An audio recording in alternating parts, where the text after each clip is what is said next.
This is a demonstration of this rather interesting and quite unusual coffee grinder. This coffee grinder can be dated quite precisely to the late 1930s. I have a copy of the 1938 Dienes catalogue, and this grinder is in it.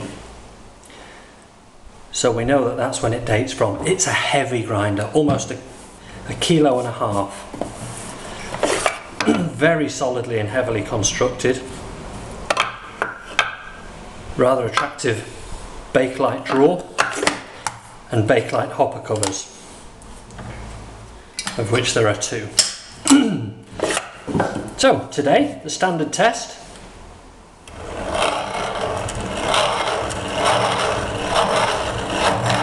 Burrs just touching.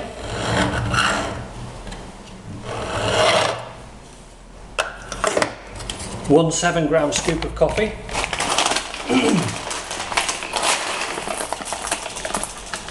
And let's see how she does. I say she, I almost feel it's more of a he.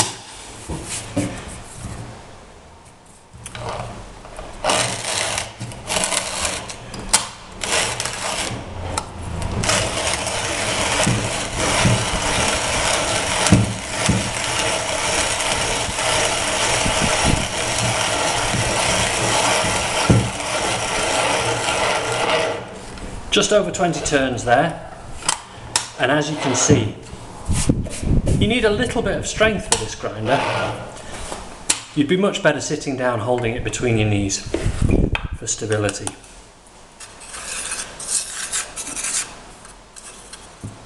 The drawer makes a nice scoop, making it easy to pour the coffee, and this coffee has ended up nice and fine. Not an espresso grind. It's the exceptional grinder that can grind very, very fine for an espresso. But this will be fine for all other kinds of coffee maker. My favourite, the stovetop espresso, but also a filter machine or a French press. There we are.